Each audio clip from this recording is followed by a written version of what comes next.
presença dele como estamos sempre.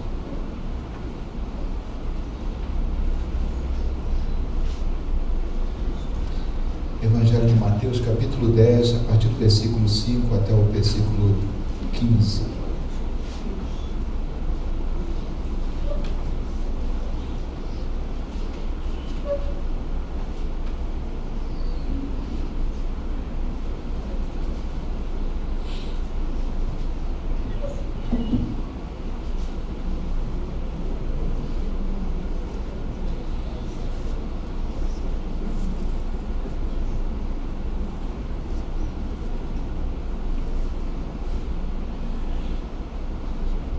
Evangelho de Mateus, capítulo 5, capítulo 10, Evangelho de Mateus, capítulo 10, versículos de 5 a 15.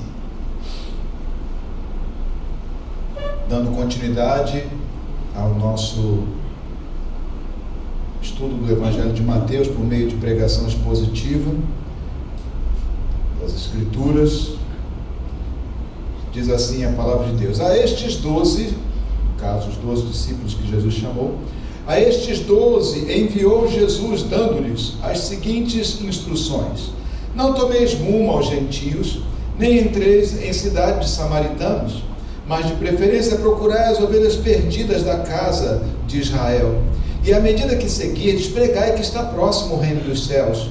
Curai enfermos, ressuscitai mortos, purificai leprosos, expeli demônios, de graça recebeste, de graça dai.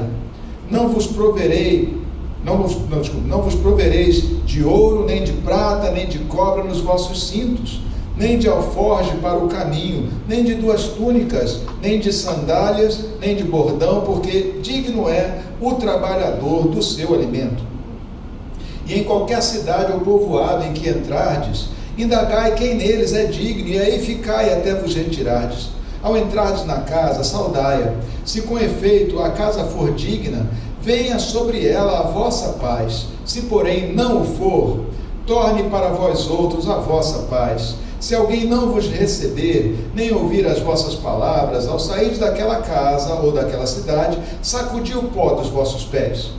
Em verdade vos digo, que menor rigor haverá para Sodoma e Gomorra no dia do juízo, do que para aquela cidade.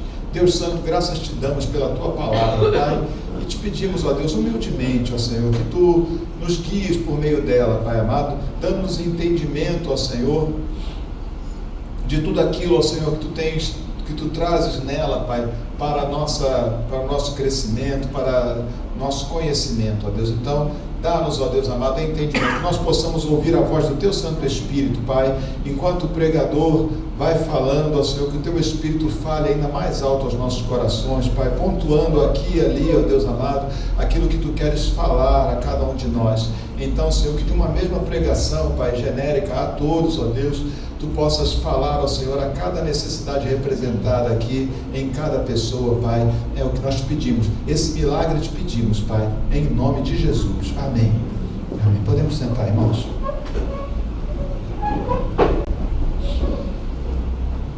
Quando nós falamos na semana passada, falamos um pouquinho sobre essa questão do chamamento, do ministério desses homens. Na verdade, não é só o ministério deles, como eu demonstrei aqui semana passada, não foi só aos apóstolos que o Senhor deu autoridade, poder e até mesmo para operar sinais e prodígios. Nós mostramos, aqui pela palavra de Deus foi demonstrado, que pessoas que não faziam parte dos 12, né, também eram usadas, né, que não foram dos discípulos, né, também foram usadas, mais até do que aquelas que eu mostrei aqui, na verdade. Né? Inclusive, mesmo no tempo em que Jesus ainda estava pregando ali com os 12 presentes, né, citei aqui o caso daquele homem que também expulsava demônios, né, os discípulos ficaram meio enciumados, queriam que Jesus proibisse, enfim. Essas coisas assim que são bem típicas da natureza humana. Mas quando nós vemos aqui Jesus enviando os 12, é óbvio, ele está enviando esses 12 porque ele está aqui agora no núcleo inicial, né, do seu ministério. Nós vemos em outros evangelhos Jesus enviando 70, né, de 2 em 2, em outros momentos do evangelho, Jesus vivendo 70 de 2 em 2, na medida que o ministério vai crescendo. Então, na verdade,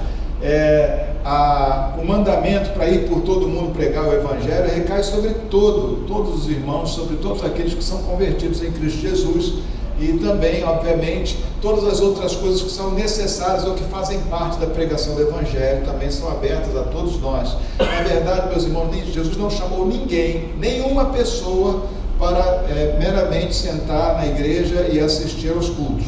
Jesus não chamou você para conhecer e aprender algo e receber algo que fica guardado para você. Na verdade, o Senhor nos chamou, né, e tem nos enchido, nos alimentado, nos dado conhecimento e autoridade para que nós possamos ir a outros e pregar o Evangelho. Essa é a tarefa de todos nós.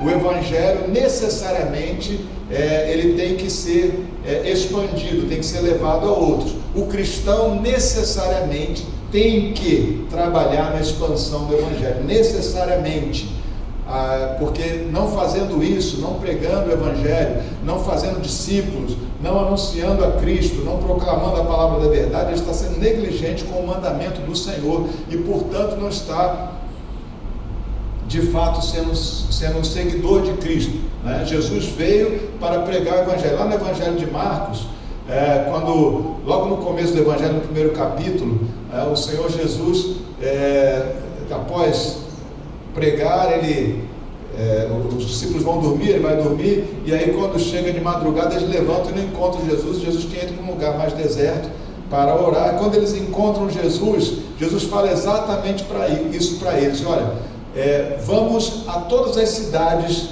circunvizinhas, todas as cidades da vizinhança, para que eu possa pregar, porque foi para isso que eu vim para pregar o Evangelho. Então, aquele que segue a Cristo, segue a Ele naquilo que Ele veio fazer, amém? O ministério dele é ministério de reconciliação, foi o que Ele disse de si mesmo, e o nosso ministério também, igualmente, é um ministério de reconciliação, ou seja, de levar pessoas à reconciliação com Deus. Esse é um ministério nosso.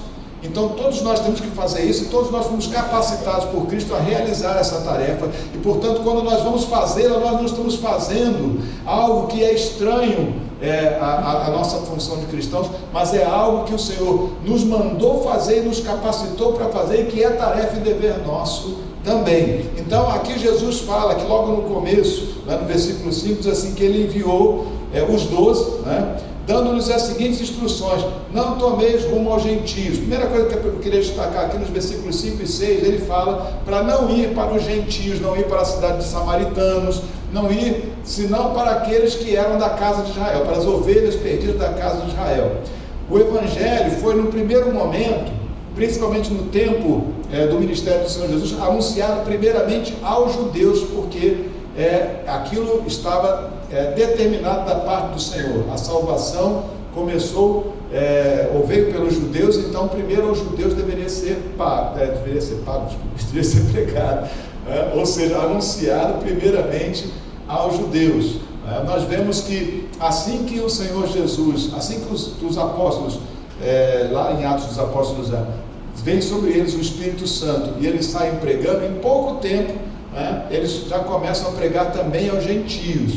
Isso, ou seja, mas Jesus ainda assim abençoou pessoas que não eram judias, que não eram de Israel, que não eram, digamos assim, nascidos como judeus, como aquela mulher cananeia que chegou diante dele e pediu que ele fizesse um milagre para sua filha, e ele disse: olha, não é lícito, não é certo dar o pão dos filhos para os cachorrinhos, e ela retruca, responde a Jesus com fé, mas também com reverência: Senhor, mas até os cachorrinhos comem as migalhas que caem embaixo da mesa, que caem embaixo da mesa, E Jesus então abençoa aquela mulher porque viu nela fé, Então nós vemos que na verdade o Evangelho foi primeiro pregado aos judeus. É por isso que Jesus está dizendo aqui: não vão para os gentios, não vão para a cidade dos samaritanos. Não é que aquele era um impeditivo, é que primeiro tinha que ser pregado prioritariamente para os judeus, para que se cumprisse a palavra de Deus, para que se cumprisse as promessas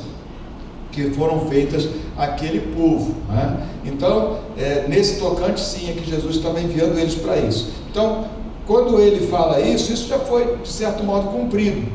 Isso já foi de certo modo cumprido, o tempo é outro, mas naquele tempo então era assim. Nós devemos pregar para todas as pessoas, independente daquilo que nós pensarmos a respeito delas ou da crença delas, né? Hoje em dia, com toda esses anúncios, essas informações sobre grupos islâmicos perseguindo cristãos e cometendo atentados, matando pessoas, né, cristãs, muitas vezes nós corremos o risco de nos ressentirmos de certo modo, né, nos ressentirmos dessas coisas. Para um evangélico da década de 50, talvez, da década de 40 ou até mais para trás um pouco, provavelmente ele teria muitos ressentimentos com relação a católicos, porque o catolicismo estava muito arraigado em algumas cidades do interior. O padre era pior do que xerife de Bang Bang, né? Muitas vezes mandava bater, mandava apedrejar, mandava prender, expulsar, né? Então provavelmente muitas pessoas evangélicas há 60 anos atrás passavam por uma outra perspectiva dessa. No entanto, o Senhor, Ele não quer que nós guardemos amargura, mas quer que nós saímos pregando. Os judeus tinham amargura com relação aos samaritanos, né? Tinha aquela rixa entre eles, mas o Senhor Jesus diz primeiro: não vamos para lá, mas logo em seguida, né, nós vemos que os discípulos de Jesus estão pregando também para os samaritanos. E também lembra daquela mulher samaritana que Jesus encontrou com ela no poço de Jacó, né? Era uma mulher samaritana. Jesus disse para os seus discípulos: olha, vamos primeiro para os judeus, né? Mas ele não se esqueceu jamais dos gentios. Ele, parado naquele poço, vê aquela mulher, ele puxou o assunto com a mulher, ele prega para a mulher vai para a cidade, as pessoas da cidade vêm ouvir Jesus, né? Ele prega para aquelas pessoas também, é isso? Ele anuncia a salvação para elas. Então, nós temos que pregar, na verdade, para todos. Não é que Jesus excluiu os gentios, ele priorizou os judeus em cumprimento à palavra de Deus, não é isso? Então nós temos que pregar para todos. Nós não podemos guardar ressentimento no coração e não podemos de modo algum discriminar quem quer que seja, ou julgar nesse sentido: não, acho que fulano, vamos dizer até no plano mais pessoal. Às vezes a gente olha para alguém e diz: não, esse aí não tem jeito, né? E às vezes a gente até sentencia: esse aí já é mais aqui para o inferno mesmo. A gente tem que tomar cuidado com essas coisas. Esse não é o propósito de Deus, não é esse o sentimento que há no coração do Senhor. Nós temos que pregar o Evangelho para todos, amém? Outra coisa que nós vemos aqui, a partir do versículo 7, é que Jesus fala: pregai que está próximo o reino. No caso aqui, ele fala o reino dos céus. As expressões reino dos céus e reino de Deus querem dizer exatamente a mesma coisa nos evangelhos, tá? Sempre que aparecer reino dos céus, reino de Deus, não pense que o reino dos céus é só o reino vindouro, né? Ou seja, a plenitude vindoura, mas também está falando da mesma coisa. O reino de Deus, o reino dos céus, está presente hoje entre nós. Mas Jesus diz aqui: anunciem que o reino dos céus está próximo. Para aquele tempo, o reino dos céus está próximo. Será? Porque o que faz, o que torna um reino constituído? O que torna um país constituído, por exemplo? É quando esse país, né, ele tem as regras, né, um governo estabelecido e um povo. Se for um lugar vazio, ainda será um país, né, constituído, ainda assim terá regras, mas na prática não existe, porque não há ali uma nação, não há ali um povo, não é isso? Mas havia então, vamos lá, Jesus está presente. Então, se Jesus está presente, Jesus é o rei. Então, se há o rei, então o reino está constituído. Esse reino tem as regras, é o evangelho que Jesus está pregando. Mas ele diz: o reino de Deus está próximo. Significa que haveria, que o reino de Deus está próximo no sentido de um período de tempo posterior, mas ainda assim iminente, próximo? Ou significaria que estava já, digamos, de um certo modo acessível às pessoas ali? Se nós interpretarmos, né, que é necessária a morte de Jesus na cruz para que as pessoas sejam de fato salvas e admitidas no reino de Deus, nós vamos então entender que o reino estava próximo, mas só poderia se estabelecer de fato quando Jesus morresse na cruz do Calvário. Mas embora não houvesse um povo, porque não havia salvos, havia pessoas chamadas, né? Os discípulos de Jesus já eram salvos? Olha, são salvos por causa da fé em Jesus Cristo, porque senão nós teríamos que dizer que Abraão também não foi salvo, nós teríamos que dizer que todos aqueles outros que serviram a Deus não estavam em salvação. É lógico que essa salvação se completa em Cristo Jesus, na cruz de Cristo, mas tudo que se refere a Deus tem sempre como pano de fundo a eternidade, ou seja, a cruz, embora para nós seja um momento histórico, para Deus é um fato, né?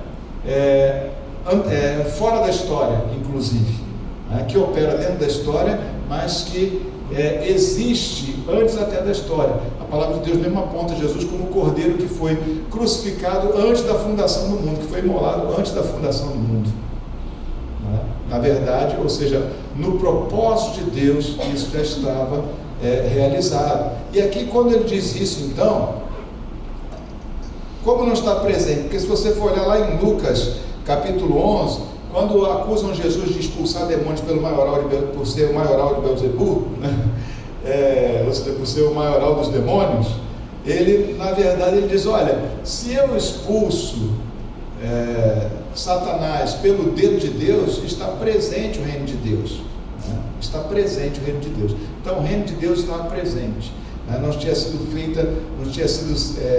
feito o sacrifício pleno, perfeito de Jesus, mas o reino de Deus estava presente. Por quê? Porque havia um rei e havia súditos, né, cumprindo a vontade do rei. O reino de Deus está presente hoje. O reino de Deus não é algo vindouro que vai vir na segunda vinda de Cristo.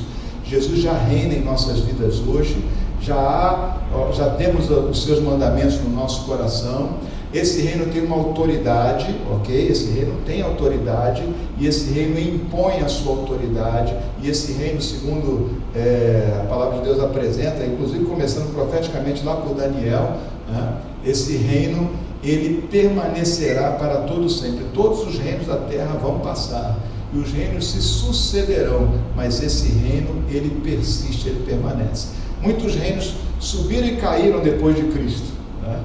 Muitos reinos, o Império Romano subiu e caiu, o Império Otomano subiu e caiu, enfim, vários outros reinos mais locais subiram e caíram, né? Mas o reino de Deus, ele permanece. Enquanto houver sol, digamos assim, enquanto houver ar para respirar, enquanto houver gente sobre a terra, o reino de Deus estará presente, e nós somos cidadãos desse reino, estamos debaixo da autoridade dele, mas também somos constituídos como autoridade no reino. Num país, meus irmãos, todos os cidadãos são constituídos autoridade para fazer cumprir as leis. Você sabia disso? Um dia desse eu vi uma reportagem, uma advogada dando voz de prisão a um policial. Ela deu voz de prisão ao policial porque o policial estava cometendo uma irregularidade, né, um abuso de autoridade. Ela deu voz de prisão a ele. É lógico que não se cumpriu, mas legalmente qualquer cidadão pode dar voz de prisão, pode exercer autoridade mediante um crime que está acontecendo, um fato criminoso que está acontecendo, né, ou iminente. Ele pode exercer autoridade nesse sentido. Aqui na terra não funciona direito, embora haja esse direito estabelecido. Todavia, no reino de Deus, todos nós temos autoridade, né, para, em nome de Jesus, fazermos a vontade, que se cumpra a vontade do Pai. Amém? Temos recebido essa autoridade e devemos ter consciente dela, e devemos buscar em Deus realmente ter essa autoridade espiritual. Agora, só que a autoridade espiritual, a autoridade terrena é assim: chama a polícia e as coisas vão funcionar, ou deveriam. A autoridade espiritual chama o Espírito Santo, vive com ele, anda com ele, e você então vai provar a autoridade espiritual na sua vida. Amém? Anda com ele, certo? Porque aqui, de certo modo, as leis são cumpridas quando a autoridade está presente, né? Ou seja, se há polícia, há uma certa segurança. A gente pode estabelecer um paralelo, né? Obviamente muito mais perfeito do que esse, né? Uma coisa muito mais perfeita. Estando nós na presença do Espírito de Deus, em comunhão com Ele, a autoridade espiritual, a autoridade espiritual do reino de Deus está presente também. Amém? Certo? Então ajuda aí o seu irmão, diz assim para ele assim: irmão, você recebeu a autoridade do Senhor Jesus para agir em nome dele, em nome de Jesus. Amém? Não é para você fazer qualquer coisa e botar o nome de Jesus no meio, não, porque isso aí não funciona.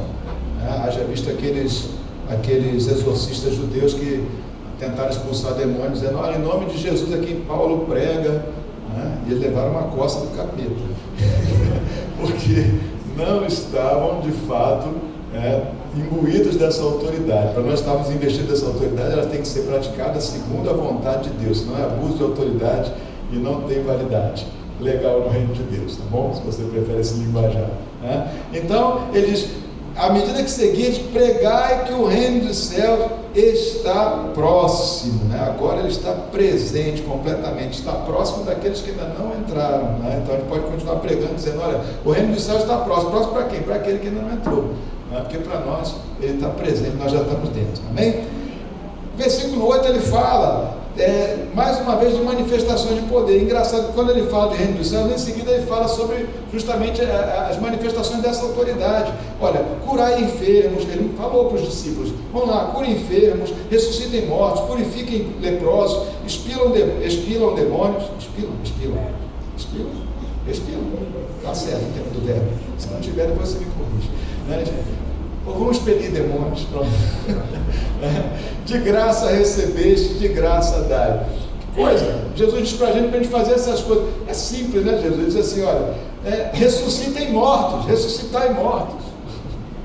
Mas assim, mas Jesus aqui, você não está pedindo demais, não. É porque na verdade, meus irmãos, isso aqui não tem a ver conosco, com a nossa capacidade, tem a ver com o poder dele. Quando ele quer fazer, que ele faça. Cabe a nós crermos que tudo isso está presente ainda hoje. Lembra? Nós falamos semana passada sobre cessacionismo e continuismo, né? Os cessacionistas acham que esses dons, esses ministérios, eles ficaram só para o período apostólico, né? Não há base bíblica para afirmar isso de fato, né?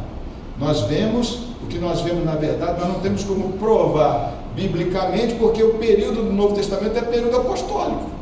Então eu não posso provar historicamente, dentro da história bíblica, mas eu posso provar dentro da revelação bíblica. A palavra de Deus mostra, né, que essas coisas continuam até o fim dos tempos. Deus continua operando sinais e prodígios. Na prática, aquele que busca percebe e vê essa ação de Deus. Então olha que ele manda que nós curemos enfermos, ressuscitemos mortos, purifiquemos leprosos, enfim, expilamos. Não, mas está no tempo. Não, eu estou usando outro tempo do verbo, né? Aqui está dizendo expele demônio, mas está expelir, na verdade, né? Porque está dando aqui como é que chama o tempo do verbo aqui? Imperativo, né? Mas aqui eu estou usando outro tempo de verbo. Você deve expelir demônio, e aí ele acrescenta, de graça recebeste, de graça dai. Todo serviço na obra de Deus, a gente tem que ter o cuidado de lembrar que ele deve ser feito desvinculado de qualquer ganho pessoal. A gente faz, né? Mesmo o ministro que é remunerado, o pastor, no caso, o pastor, né, ele como oficial da igreja é remunerado, nessa igreja ele tá? Mas isso não está condicionado, a gente tem que fazer a obra de Deus independente de qualquer coisa. Isso não é o caso, não tem vinculação entre prestação de serviço e recebimento de qualquer benefício. A gente tem que fazer a obra de Deus, né, da mesma forma que nós recebemos. Se nós recebemos de graça nós devemos fazer. Por isso que os ministérios, as administrações da igreja, são todas elas obviamente gratuitas. Quer casar? É de graça. Se você sepultar um morto, é de graça. Visitar o hospital, é de graça. Porque não faz sentido. Porque simplesmente é baseado em ministério espiritual, coisa que se recebe de Deus e recebe de graça deve ser dada, não tem vínculo, né? Às vezes você vai, como pastor, já me aconteceu algumas vezes, né? Às vezes a pessoa não entende muito bem. Uma vez eu fui visitar uma pessoa, não era cristão, né? A mãe dele estava muito doente, ele era vizinho da igreja, não aqui na igreja de Botafogo. Aí ele me pediu, foi lá na igreja, né?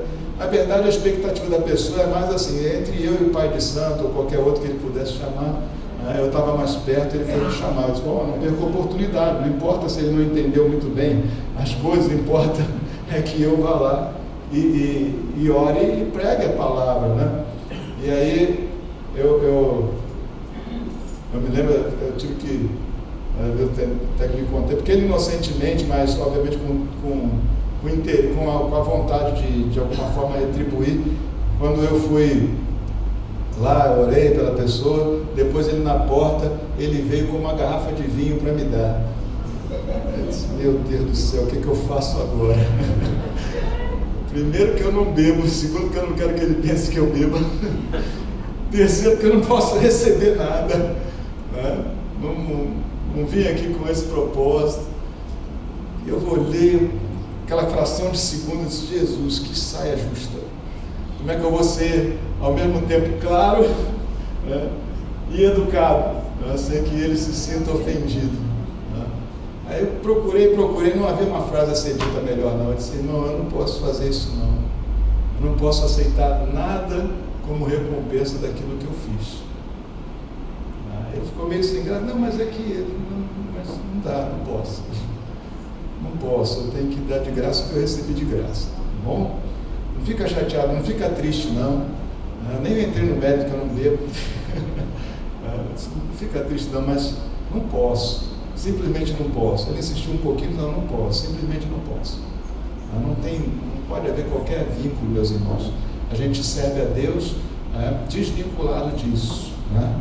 O ministro na casa de Deus, no caso uma igreja como a nossa, em que os pastores estão, vamos dizer, em tempo integral dentro do ministério, nós recebemos, mas recebemos por causa dos nossos cuidados com a casa, com o trabalho da obra de Deus, com a administração da casa, com relação a essas coisas. Poderíamos receber também, ter como algo para isso, ter como entendimento para isso, o fato de dedicarmos o nosso tempo à obra de Deus, mas sempre na forma de uma oferta e nunca vinculada ao fato imediato, porque senão estabelece uma relação que parece comercial e não tem comércio nisso. As ministrações do reino de Deus devem ser todas elas desvinculadas de qualquer obra comercial. Não sei se você sabe, como pastor, e faz parte do nosso código de ética da denominação, eu não posso nem ser sócio de membro, entende? Nós nem podemos nos associar comercialmente. Mas se um irmão aqui quisesse ter uma relação comercial com o pastor não quer ser meu sócio na empresa tal? Não. Dentro do nosso código de ética, justamente para... É uma expansão até do conceito bíblico, porque não é um conceito bíblico, isso. Mas faz parte do nosso código de ética nenhuma relação comercial com os irmãos.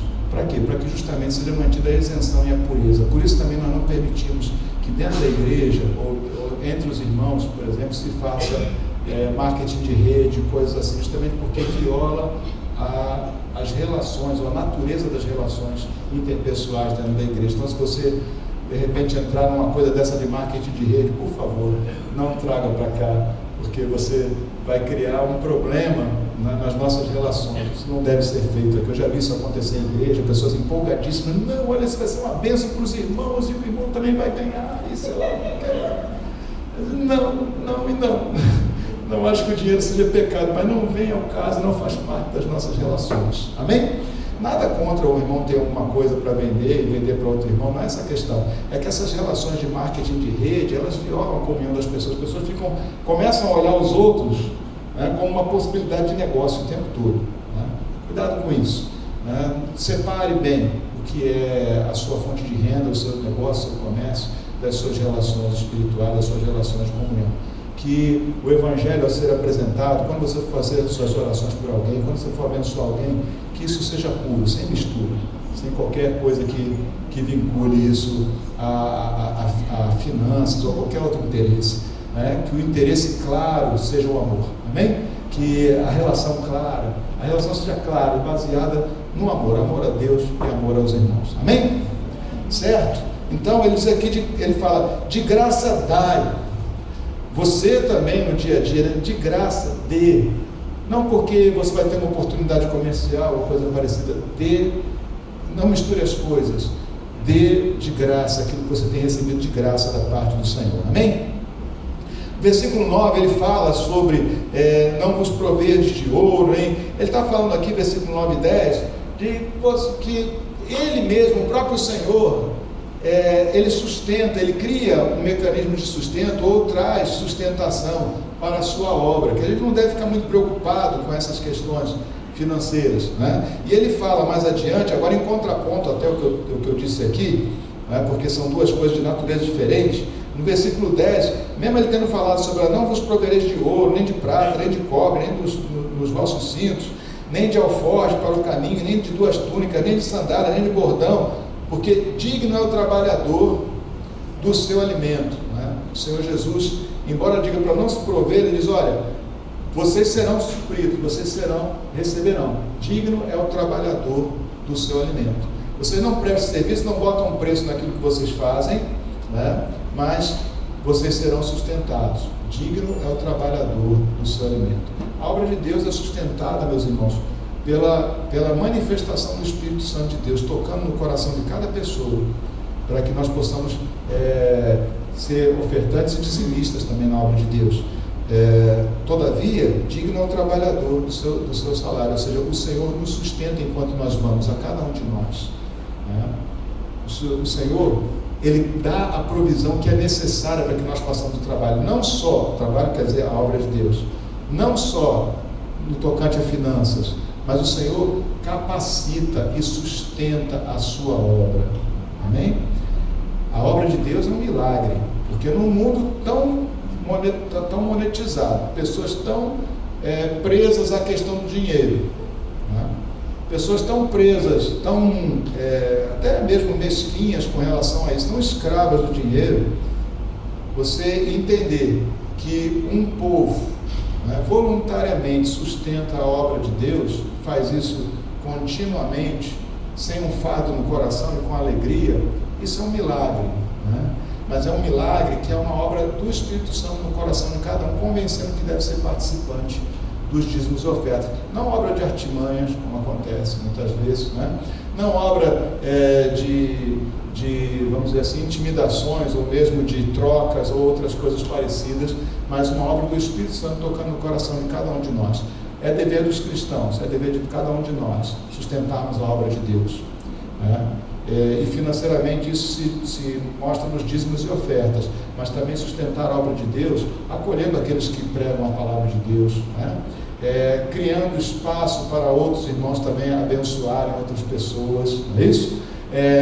Crendo também que o Senhor vai criar espaço quando nós vamos pregar o Evangelho. Às vezes a pessoa fica preocupada, mas nós temos que preparar tudo e estabelecer tudo. Calma, às vezes acontece aqui nos ministérios da igreja, no trabalho, com relação a retiro principalmente, o pessoal fica tenso, às vezes, mas tem que fazer isso, tem que fazer aquilo, tem que fazer isso, tem que fazer aquilo, aquilo também é importante, isso também é importante.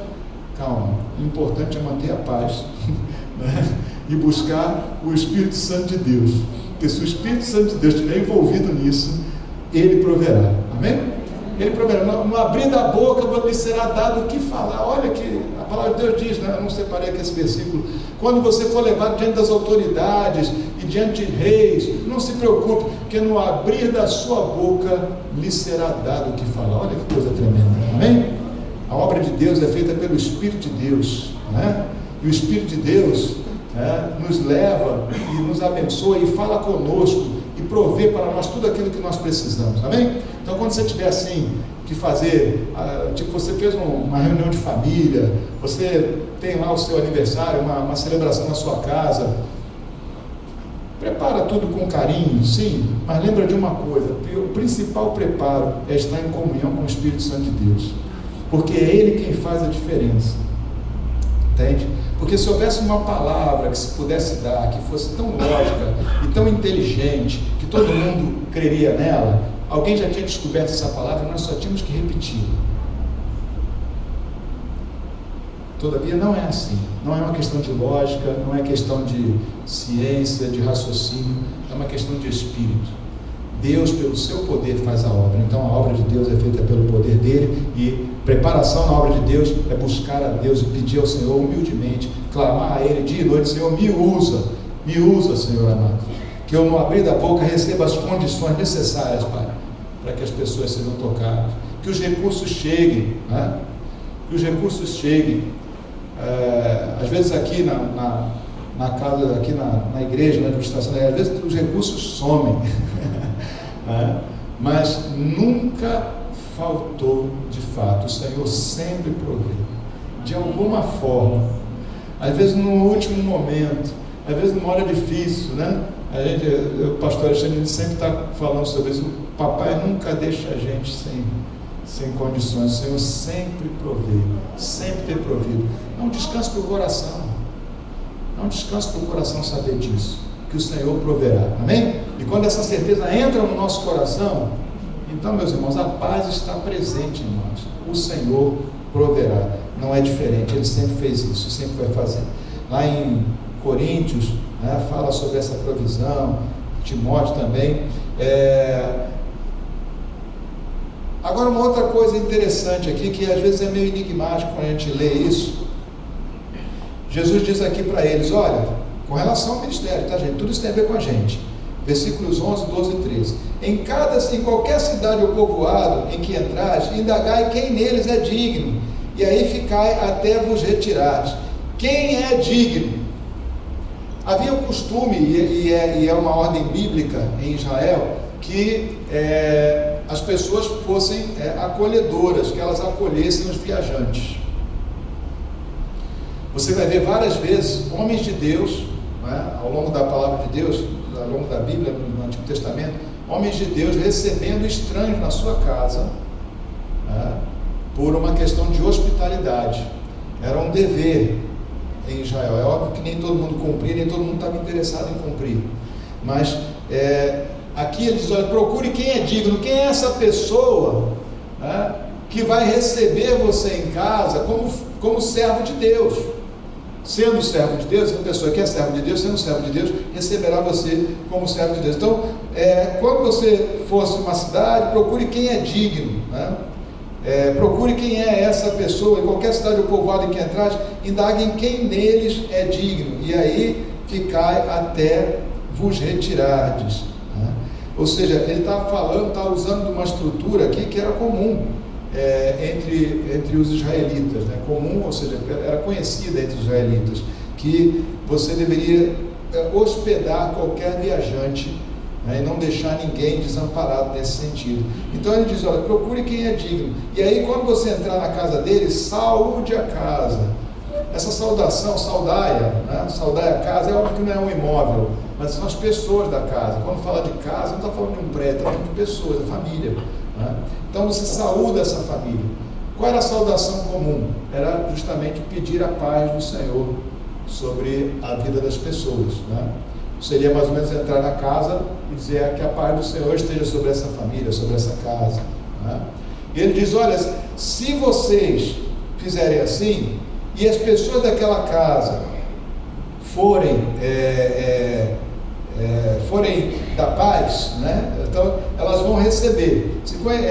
Ao entrar no versículo 12, ao entrar na casa, saudai-a. Se com efeito a casa for digna, venha sobre ela a vossa paz. Se porém não o for, torne para vós outros a vossa paz. Que tipo de paz é essa esquisita que você pode mandar para lá e ela pode vir para cá, de volta? Como se paz fosse uma substância, como se paz fosse algo que você pudesse conter, como se paz fosse algo que você pudesse portar e entregar ou receber. Porque a gente conhece geralmente paz como um fato circunstancial. Se tudo vai bem, se eu não tenho contrariedade, se eu não estou sob ameaça, se eu não tenho problema nenhum, se eu estou suprido, então eu estou em paz. Mas Jesus aqui ele fala de um outro tipo de paz, uma paz que você pode portar, entregar e receber. E ele não parece aqui mencionar circunstâncias. Ele diz, olha, se eles forem dignos, você vai saudá-los, vai desejar a paz sobre eles. Se eles forem dignos, essa paz vai repousar sobre eles. Se não forem, ela volta para você. Perdida ela não vai ficar. Uma paz que nos parece portátil, ou seja, algo que a pessoa porta. Não leve portátil como uma coisa pequena, mas algo que a pessoa pode portar, ou seja, pode carregar consigo para onde quiser, para onde for. E é isso mesmo. Quando Jesus diz lá em Evangelho de João, capítulo 14, versículo 27, ele fala assim, deixo-vos a minha paz vos dou e não a dou, como o mundo a dá. Ele dá a paz, e isso não tem a ver com circunstâncias, isso é uma paz que ele porta e ele comunica, e aqueles que andam com ele segundo a sua vontade, recebem e podem portá-la independente das circunstâncias. Difícil é a gente acreditar nisso no dia a dia, porque muitas vezes nós começamos a perder a nossa paz justamente porque não acreditamos que ela é um legado do Senhor para nós, independente das circunstâncias. Esta paz que Cristo oferece é legada, é nossa. Eu recebo, eu porto, eu vivo com ela, eu carrego ela para onde eu quiser. E inclusive eu posso oferecer e dar. Só não posso garantir que ela fique lá, porque depende da dignidade do outro, ou seja, do outro ser alguém que recebe de fato essa paz e a acolhe no seu coração. Paz, segundo o que Jesus diz aqui, é algo portável, algo que pode ser entregado e carregado. Por quê? Porque ela é, na verdade, uma ministração de Deus a nós e não um fato circunstancial, dependente das circunstâncias. Ou seja, eu posso ter paz mesmo debaixo de tiroteio, eu posso ter paz mesmo debaixo de tribulação, eu posso ter paz mesmo debaixo de qualquer circunstância, eu posso ter paz se o príncipe da paz está reinando sobre a minha vida. Entende isso? Então, quando você começar a ficar muito angustiado por algum problema, alguma situação, lembra disso, diz: Senhor, eu estou perdendo o meu sossego e a minha paz, mas eu sei que isso não necessariamente tem que ser assim. Senhor, me dá a tua paz, que mesmo diante dessa circunstância, eu possa carregar o meu coração apaziguado em ti, sabendo que tu és o garantidor, o doador e o garantidor dessa paz que me foi dada para portar. É paz com portabilidade. Você tem ouvido esse nome com relação à telefonia? Portabilidade. Você muda de operadora, mas você leva o seu número. Não é isso? Pois é. Você muda de uma tribulação para outra, mas você leva a sua paz. Porque mudar de operadora é só mudar de tribulação. Não é isso? Uma funciona aqui, a outra não funciona ali, você vai andando por aí, a tribulação virá, em qualquer uma delas, mas você pode portar a sua identidade pacificada em Cristo Jesus. Amém? Deu para entender com esse exemplozinho da operadora de telefonia? Você só muda de tribulação, mas a paz vai contigo, se você confiar, se você de fato entender que a paz que Cristo nos dá é comunicável, portanto recebível e portável por nós. Amém? Finalmente, versículos 14 e 15, aí a coisa fica um pouquinho mais densa, mais tensa, digamos assim. Ele diz aqui: se alguém não vos receber, nem ouvir as vossas palavras, ao sair daquela casa ou daquela cidade, sacudir o pó dos vossos pés. Em verdade vos digo que menor rigor haverá para Sodoma e Gomorra no dia do juízo do que para aquela cidade. Se nós pregamos a palavra de Deus, meus irmãos, nós temos que se lembrar de uma coisa: a palavra de Deus, ela cumprirá de um propósito. Ou ela será recebida e trará graça e salvação sobre aquele que a recebeu, ou então ela não será recebida, será rejeitada, e ela será peça de condenação no dia de juízo sobre aquele que a ouviu. A palavra de Deus não voltará vazia, jamais. Ela cumprirá algum propósito. Ou ela se tornará acusação, peça de acusação no juízo para aqueles que a rejeitaram, ou ela se tornará peça de salvação e graça para aqueles que a receberam e a acolheram. E aqui ele diz: olha, haverá um juízo mais rigoroso para esse que rejeita a palavra de Deus do que para Sodoma e Gomorra. Olha, Sodoma e Gomorra são os dois exemplos assim mais drásticos de juízo de Deus na palavra de Deus. Deus fez chover fogo do céu sobre essa cidade e destruiu, de tal modo que não se acha nem resquício delas. Acabou, sumiram, literalmente da face da terra, destruídas pelo juízo de Deus. Então, quando ele fala aqui, ele está fazendo uma comparação. Você acha que foi rigoroso o juízo de Deus contra Sodoma e Gomorra? Pois vai ser mais rigoroso contra aqueles que rejeitaram a palavra de Deus. Portanto, meus irmãos, nós, ao pregarmos, nós temos que estar cientes disso. É isso? E muitas vezes essa pregação será rejeitada. Mas se for rejeitada, haverá juízo rigoroso. E isso não é motivo de alegria para nós.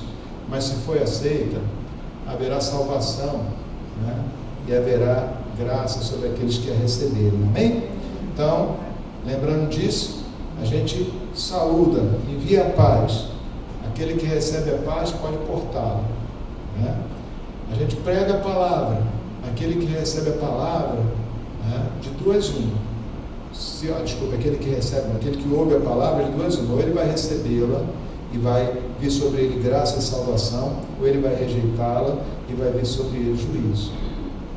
Mas esse é um fato.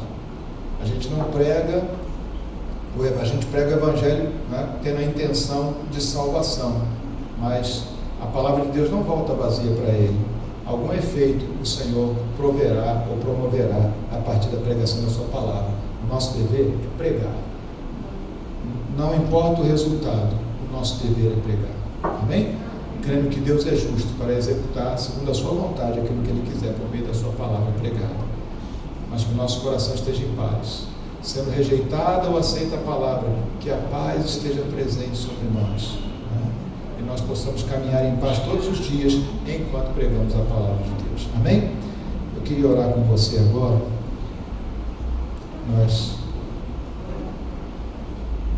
Antes de participarmos da mesa do Senhor, que nós oremos um pouco.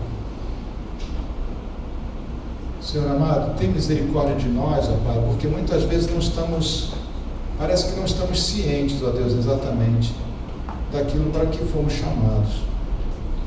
Muitas vezes nos esquecemos, ó Pai amado, que não somos meros espectadores, nós somos sim chamados e enviados pelo Senhor a chamar outros. Então, Deus Santo, em nome de Jesus, que nós tenhamos ousadia e coragem, Pai, no dia a dia, para pregar a Tua palavra. Que nós tenhamos ousadia e coragem, ó Senhor, para a cada dia, Senhor, anunciarmos que só Jesus Cristo salva, só Ele tem a salvação. Que nós não sejamos negligentes, ó Deus amado, enquanto multidões de pessoas despencam pelo abismo, mas que nós sejamos, ó Senhor amado, servos operantes, gente que prega, que anuncia, que fala, que alerta as pessoas. Que nós não nos preocupemos mais com o que elas vão pensar de nós do que com aquilo que Tu pensas de nós. Que nós não fiquemos atemorizados com as rejeições que vamos sofrer pelo meio do caminho, com as pessoas que vão se voltar contra nós por causa do Evangelho. Que essas coisas não nos afastem, ó Senhor, de fazermos aquilo que temos a fazer. E que Tu vás operando, ó Senhor amado, sinais, prodígios, maravilhas enquanto pregamos, ó Deus. Que Tu vás fazendo a Tua obra, ó Senhor amado, enquanto pregamos. Que nós possamos compreender, ó Senhor amado, essas implicações todas do nosso ministério, de todos nós. Implicações, ó Senhor, que tem a ver com a igreja, tem a ver com o ministério coletivo de uma igreja e tem a ver com o ministério pessoal, particular de cada um de nós. Que nós possamos, ó Senhor amado, ter pés ligeiros, ó Deus, para pregar a Tua palavra. Por toda parte, ó Senhor, e procurando ocasião para anunciar.